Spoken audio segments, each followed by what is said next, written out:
Championship Wrestling from Florida is sanctioned by the National Wrestling Alliance. This seal assures you of the finest in wrestling competition. Now, here's your award-winning host, Gordon Soley.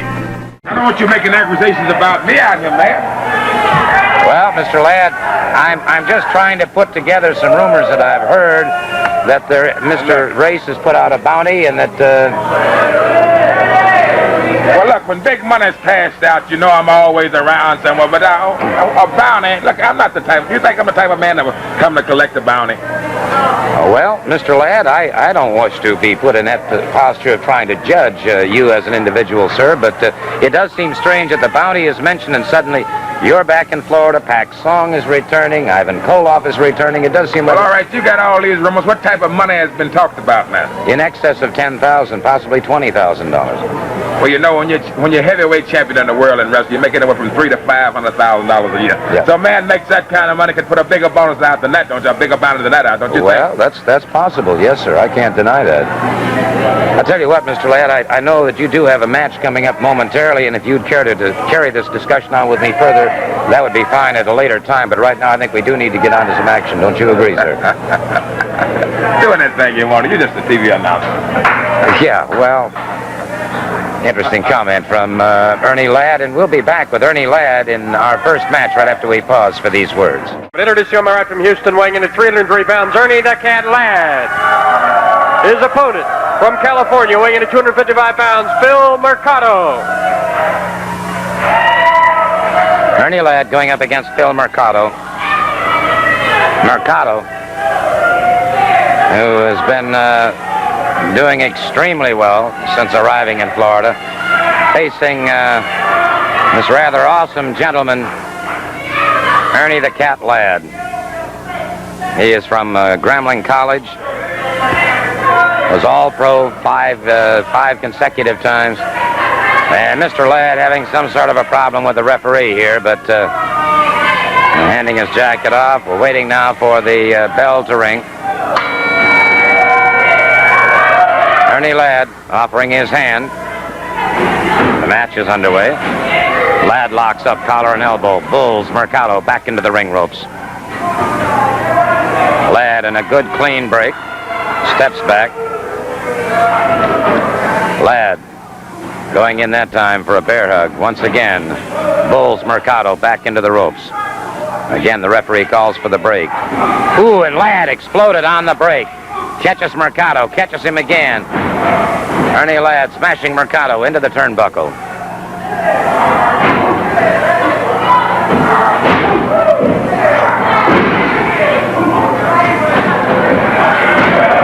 Off the ropes, Ladd charges him, catches him with that shoulder. Back to a football tactic there, but Ladd brings him up now. Full body slam on Mercado. Remember, that's better than close to 260 pounds that he brought up into a full body slam. Ladd chops across the throat of Mercado.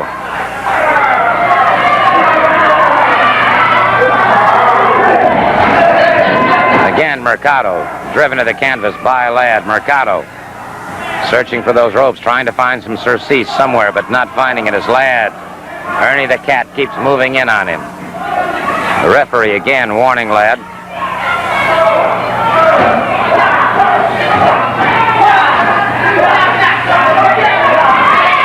Ladd keeping the referee's attention diverted while use that left hand around the throat of Mercado. Now Mercado, those ropes caught again by Ladd, smashed into the turnbuckle.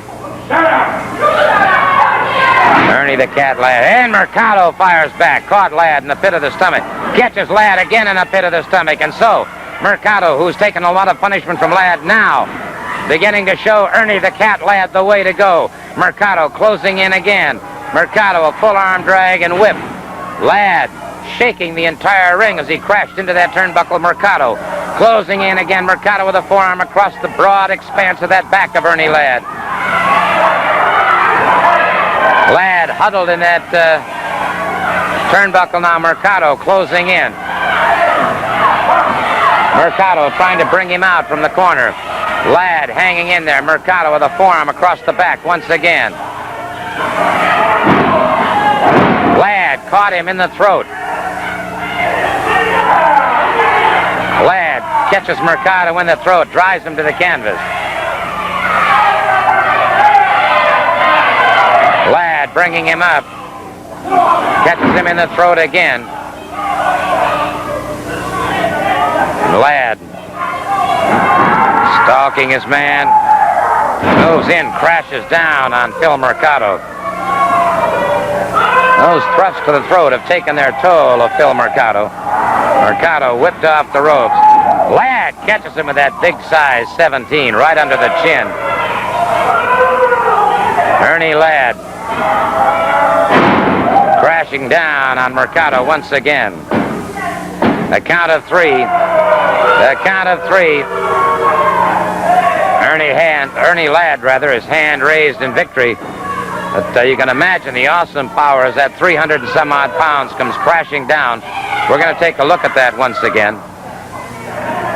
There you see Ladd in slow motion. Right down across the throat, the upper part of the chest. I want to take a moment to talk to Ernie Ladd. There you see him moving into a cross press. Ernie Ladd, I want to talk a little bit further to him.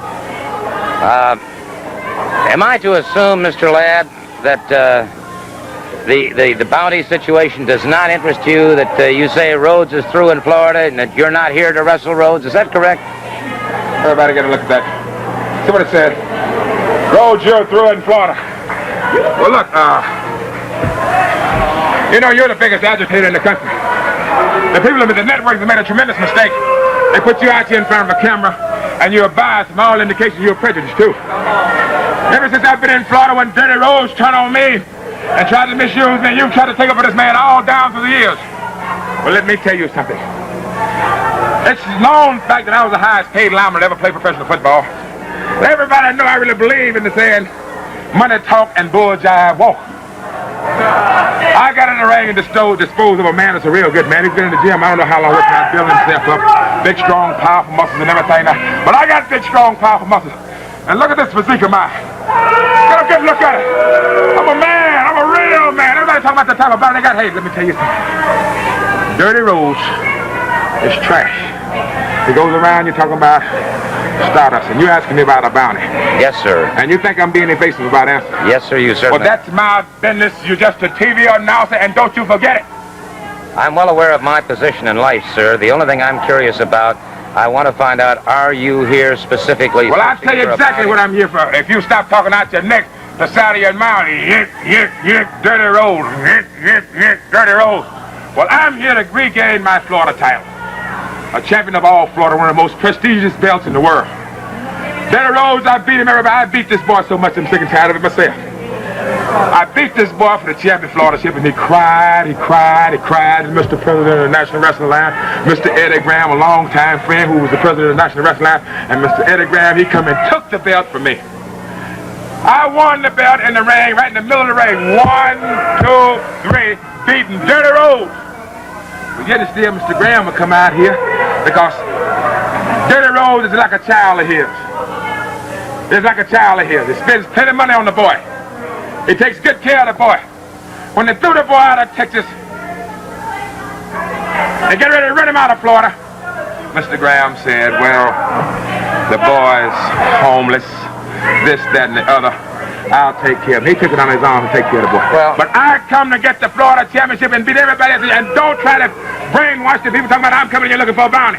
All right, Mr. Ladd, you've made your point, I think, abundantly clear, sir, and we don't have any more time. I said I would talk to you further. You've answered the question.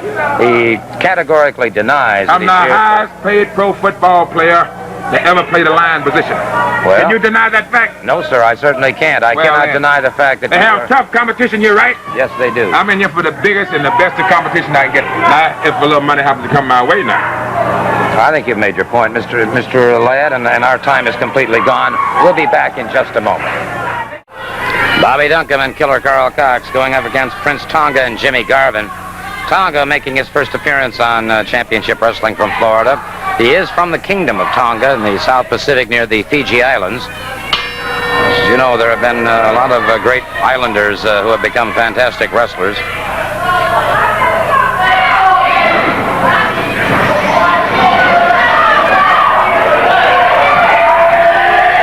Cox catching Garvin. Cox catches him again, and Cox using that right hand. Garvin trying to escape, trying to get back, trapped in the corner now. Cox catches him with the elbow.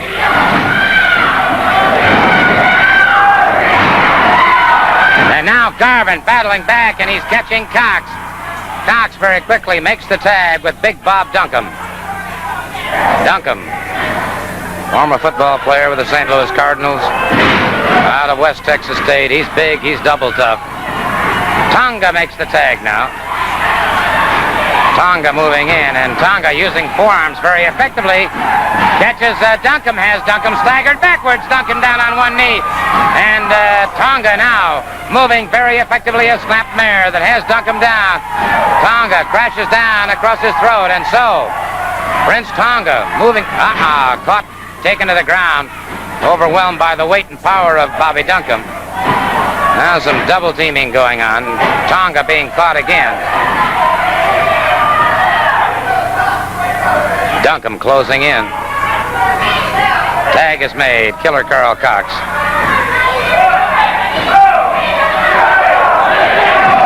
Cox again. Double teaming there. Duncum moving out. Tonga trying to battle his way free.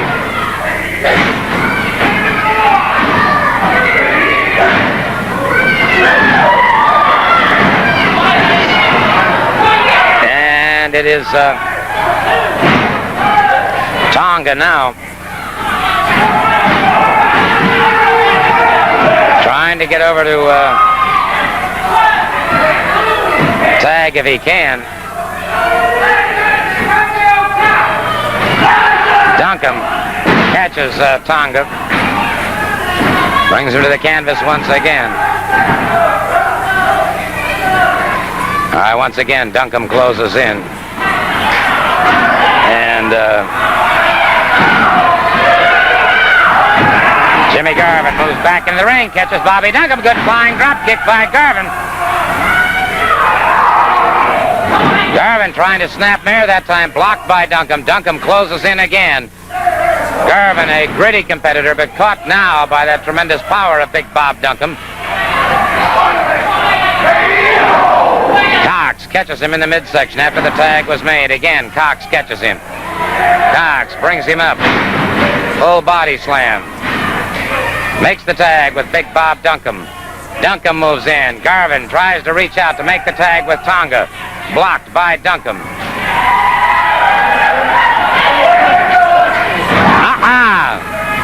Tonga caught him in a flying drop kick. Tonga catches Killer Karl Cox. Tonga up in the air again. Cox catches him from behind.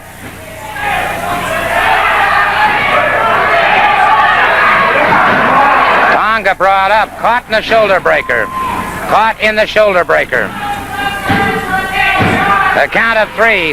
A count of three. It is all over for the team of Garvin and Tonga. The Big Bob Duncum using that shoulder breaker very, very effectively. Using it very effectively. And your winner, the team of Bobby Duncum and Killer Karl Cox. Ernie Ladd being a coward. Ernie Ladd running, Ernie Ladd hiding. Ernie Ladd is after the bounty. Just like Paxson coming, Killer Karl Cox, Spoilers, Bobby Duncum, all these people coming after the bounty because Holly Race finally can feel what's going on. Talking about Ernie Ladd. Talking about Ernie Ladd. What is this? Come out on a flag of truth. Man is running and raving like a maniac. I come out and drink me a flag of truth. He's nothing but jive. Nothing but jive. I want to tell everybody. Shut up, be quiet. I just want to be Dirty Rhodes. I mean, Dusty Rhodes' friend. That's all I want to do is be his friend. I want to turn the hatchet. I don't want no one to follow Hollywood. I come to get the Florida Champions. That's all I do. That's why I come on the flag of truth. Flag of truth. You ain't nothing but jive. I beat this man enough. You ain't nothing but jive. You ain't nothing but jive.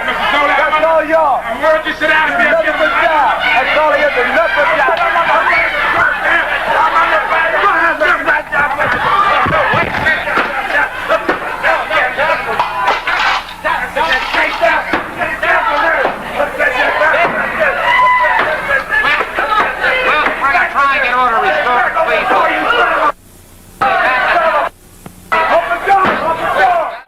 All I can say is that any man who would extend what Ernie Ladd extended. Dusty, I don't know what to say. I really don't. I want you to understand one time, and I'm only going to tell you one time, Ernie Ladd, and you understand it. Nobody, not even my father, laid a hand on me like that, much less a hand from a yellow dog. And I don't care where it's at or where it's gonna be. You gonna get your kicked sooner or later. Oh. Now, let's just move on with our next match, please. Let's turn it over to our ring announcer. This match is for one fall with a 10-minute time limit. Introducing from Tampa, weighing in at 232 pounds, Steve Keirn. His opponent from Pompano, weighing in at 224 pounds, Steve Brody.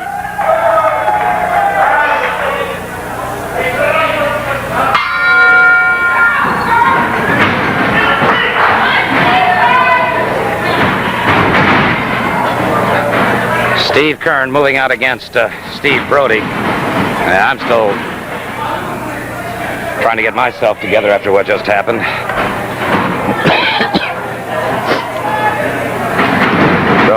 Beautiful move by Keirn. Duck under, go behind into a waist cinch now. Waist lift takedown.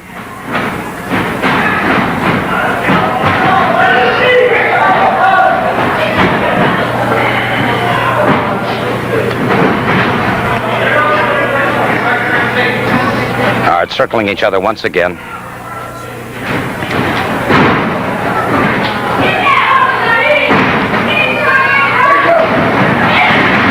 Good move by Keirn. Hooked that arm and Brody to the canvas once again, but Brody very quickly back on his feet.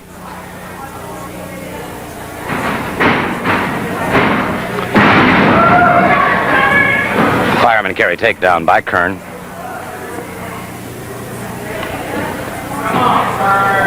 Keirn keeping the... Brody with a fine back leg trip, but Keirn turned that to his own advantage.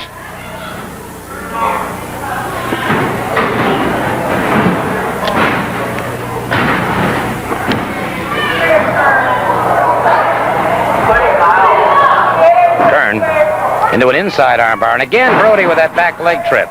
Very effective move, but again Keirn moves into an offensive posture.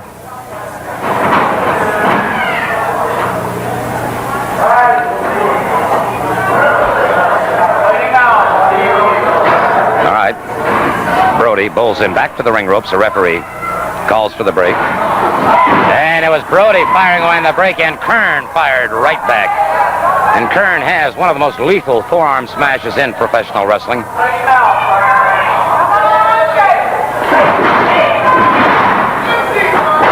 Duck under, go behind, heel block, and a takedown.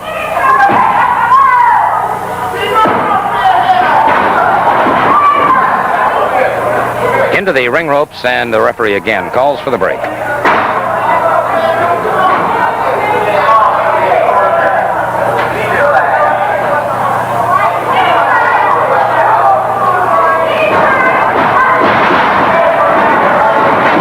High hip toss by Keirn. Keirn back on his feet.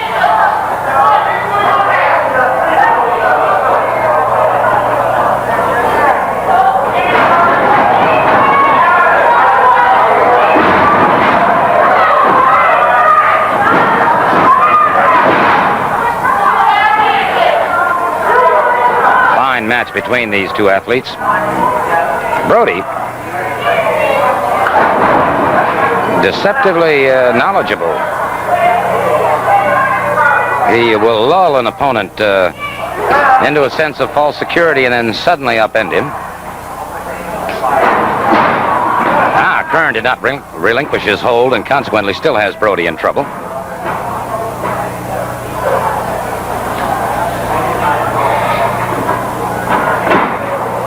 Brody on the canvas. Keirn trying to get that pinning combination. Drives forward once again.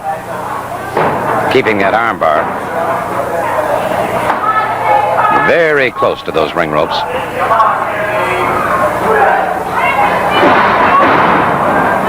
Lateral drop. Takedown, and Keirn. That wrist lock securely clamped on Steve Brody. Brody in a good reversal that time. Keirn reverses again.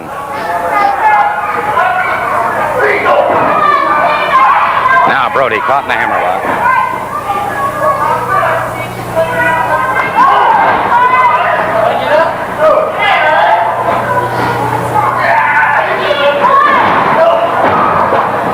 Keirn keeping the pressure on now. Top wrist lock. And so Brody has found himself frustrated into those ring ropes. Referee calling for the break. Brody caught him again with a knee to the midsection a third time. Keirn could be in a lot of trouble here now as Brody suddenly exploded on Steve Keirn. Keirn drops to the canvas. Keirn catches him with that forearm. And he flat caught him that time. We're going to take a look at that in instant replay.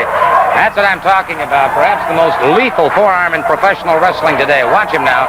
Keirn drops to the canvas. Brody up and over. Watch Keirn steps and delivers. And did he deliver? Look at there. Brody flat on his back. Those eyes have to be rolled skyward. It is all over. Your winner is Steve Keirn. Well, I guess the worst insult you can perpetrate on any man who is a man, and certainly Dusty is, and the cowardly way that Ernie Ladd came out and did well. Rather than try and tell you about it, let's recap. Let's take a look again. When Ernie Ladd approached this desk under the guise of friendship, under the guise of a truce, and then let's see what happened. That was Ernie Ladd's voice with me, of course, from Atlanta, Georgia, but the picture still tells a story, doesn't it? It goes right back to what we're talking about. Ernie Ladd being a coward. Ernie Ladd running, Ernie Ladd hiding. Ernie Ladd is after the bounty. Just like Pac Sound coming, Killer Karl, Cox, Ballers, Bobby Duncum, all these people coming after the bounty because Huller Race finally can feel what's going on. Talking about Ernie Ladd. Talking about Ernie Ladd. What is this? Come out on the flag of truth. Man is ranting and raving like a maniac. I come out and drink me. The flag of truth. He's nothing but jive. Nothing but jive. I want to tell everybody. Shut up, be quiet. I just want to be Dusty Rhodes' friend. That's all I want to do is be his friend. I want to earn a hatchet. I don't want no one to follow. I come to get the joint attention. That's all I do. That's why I come on the flag of truth. Flag of truth.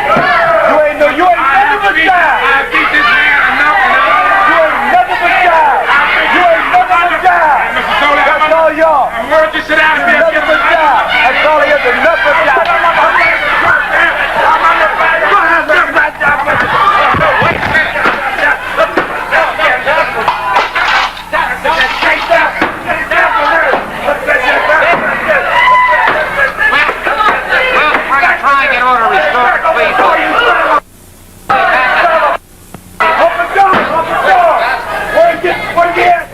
Well, there you see it. May I just say this in regards to Ernie Ladd. For a man to come out under the guise of a truce, to disarm somebody in that manner, well, Mr. Ladd, I can't help but feel in my own mind that that may have been the worst mistake you've ever made in your athletic career. And when Dusty Rhodes gets his hands on you, what you did may be the last mistake of your athletic career.